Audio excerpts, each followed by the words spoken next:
Mesdames, messieurs, préparez vos oreilles parce qu'aujourd'hui, ça va briller dans vos écouteurs. Et si, c'est la web radio du LFIB. Votre voix, votre choix, en un clic à chaque fois. Avec vous, c'est Talia El Koumi et quand Talia est là, ça ne manque pas d'éclat. Alors, aujourd'hui, je vous promets d'une émission super light en mode vacances. On commence aujourd'hui avec votre série préférée de tous les jours. Ne saviez-vous qu'avec Talia, c'est toujours fou?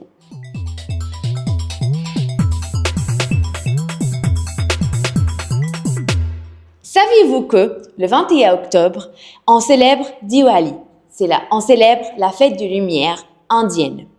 C'est l'une des plus grandes fêtes en Inde, mais aussi dans de nombreux autres pays comme le Népal, le Sri Lanka ou encore à Dubaï. Cette fête symbolise la victoire de la lumière sur l'obscurité, du bien sur le mal et de la connaissance sur l'ignorance. Pendant Diwali, les maisons sont décorées de diyas, de guirlandes lumineuses et les familles préparent des plats et des desserts traditionnels comme les lados ou les jabulis. Les gens échangent des cadeaux, s'habillent avec des vêtements traditionnels colorés et font éclater des feux d'artifice pour célébrer la joie et le renouveau. Mais Diwali n'est pas juste une fête religieuse, c'est aussi un moment de partage, de pardon et de gratitude. Et elle nous rappelle que quand même dans les moments sombres, la lumière finit toujours par briller. Alors, prête à commencer notre émission? Allons-y!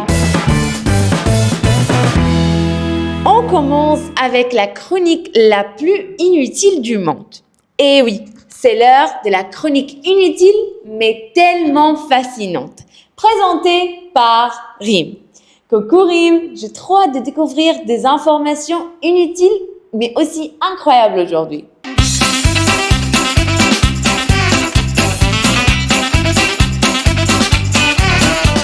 Bonjour Talia, Elena et bonjour à tous et bienvenue dans une minute inutile mais fascinante avec Rim. En 2015, en Corée du Sud, une femme décide de faire une sieste tranquille sur le sol de son salon. Ambiance zen, tapis moelleux, confiance absolue en la technologie. Sauf qu'elle avait oublié un petit détail. Son robot aspirateur était programmé pour se lancer tout seul. Et là, c'est le drame. Le robot s'active, détecte quelque chose sur le sol et fait ce que tout bon robot ferait. Le robot s'active, détecte quelque chose sur le sol et fait ce que tout bon robot ferait. Il aspire, sauf qu'il aspire ses cheveux. Panique totale. Elle se réveille en hurlant, coincée dans une lutte absurde contre un Roomba possédé. Imagine la scène. Elle tire, il tire. Le robot gagne du terrain. Finalement, les secours doivent venir la libérer de son propre électroménager. Rapport officiel, la technologie n'est pas encore prête pour une cohabitation sans supervision. Traduction officieuse, ton robot attend juste que tu t'endormes pour lancer la révolution. Depuis ce jour, la Corée du Sud n'a pas connu d'autres attaques d'aspirateurs. Mais on sait tous qu'il observe en silence. Il trace des cercles parfaits sur ton paquet, il cartographie ton appartement et un jour, il frappera. Moralité, l'intelligence artificielle finira peut-être par dominer le monde, mais pour l'instant, elle se bat encore avec des cheveux.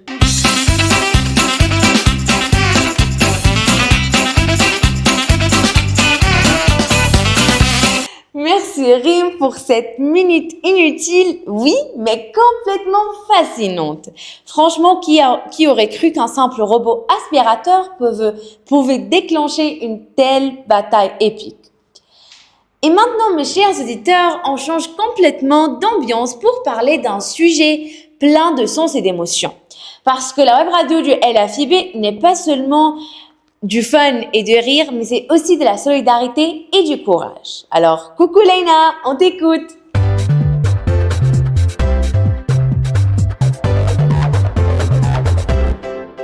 Salut Talia, salut Rim et bonjour à tous. Alors aujourd'hui, je vais vous parler d'un sujet qui me touche beaucoup et que tout le monde connaît plus ou moins, Octobre Rose.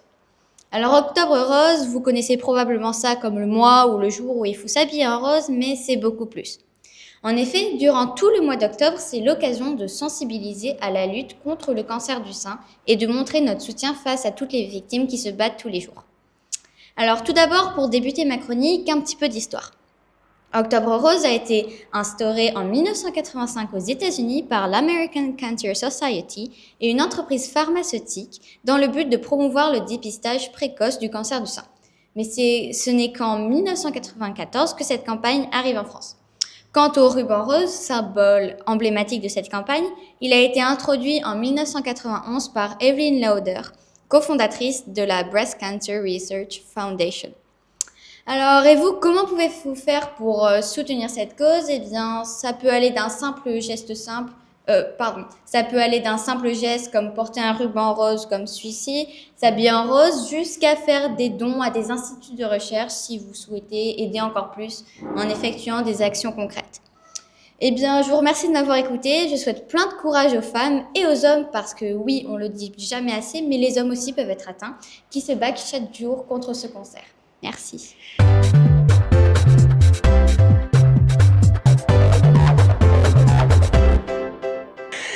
Ok, alors ma chère famille de la web radio, derrière cette couleur rose se cache du courage, de la solidarité et beaucoup d'espoir. Alors, je voudrais demander à Leïna si on n'a pas de micro-trottoir aujourd'hui. Eh bien, Talia, je propose qu'on passe à la surprise aujourd'hui parce que notre émission est un petit peu spéciale, c'est les vacances, c'est un peu plus en mode light comme tu as dit, alors passons à la surprise. Il y a un micro-trottoir. Et oui, eh bien, rebonjour tout le monde. Et je reviens rapidement pour vous montrer une petite interview de Madame Rim Amran. Je vous laisse avec les images, c'est parti.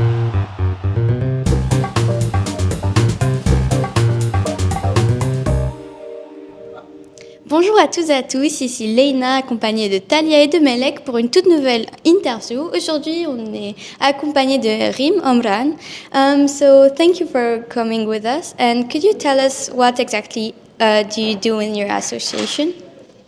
On my Association and association, the organization. yes. The Royal Humanitarian Foundation is a foundation established by a royal order of His Majesty the King to take care and provide the best support for orphans, widows, and underprivileged people, not only in Bahrain but also outside Bahrain, for the part of underprivileged people. Okay. Yeah. We provide them with education, health care, social care, and psychological care as well. And since you talked to them about varied passion like this, how do you feel while working with them? How do you feel? How is it? Can you describe it to us? Simply, I can say that I am blessed. I am the luckiest ever. You know, because you see the reward in real life before paradise, of course. Yeah. You can see the love of people. You can see that you are blessed with so many goodness in your life, in your health, in your education, in financially, of course. It is whatever you give, you get back in return double. So you can imagine how much we are lucky to be in this position. That's so beautiful. Yeah, and I want everyone to feel these blessings, these positive vibes in their lives. So you can all join us anytime, in any way you like. Of course. So right now, from everything you told us, I can understand you're a very strong woman and very ambitious. So can you tell us what was your parcours to get where you are today? As I said before, I was sponsored by the Royal Humanitarian Foundation as an orphan when I was a teenager. And RHF, it was my second home. Or I can say it's my first home because they provide the best support and they invest on me. So it's my turn to reward them, to pay off what they invested to me. And I was super lucky to that fate take me back to rejoin it as a staff member. It's not easy. It's not accidental, let's say. I was in a charity ceremony. They are rewarding the outstanding students. And I was one of the students rewarded there. The previous Secretary General was one of the VIP guests. And I was delivering the outstanding student speech. He saw me, and he was really admired how I was fluent in English and how was my personality. So when he was honoring me with the certificate, he said to the organizer, I want this girl to be with us. He doesn't know that I was one of the sponsored orphans of the RHF. Later, he discovered, and that was one of the greatest days in my life. It was a great opportunity, and I was super lucky to serve the same group I was belonged to, because I really understand them. And I really care about every single details in their life, because I was in their same position. Well, thank you for Yes. caring for everyone who is underprivileged and who doesn't have the luck to be as blessed as we are. So very much thank you for helping everyone, and thank you for inspiring us. Thank you, and you are all welcome to be one of us. Thank you very much. Thank you. Et merci à vous d'être resté jusqu'au bout et on se retrouve une prochaine fois. Merci.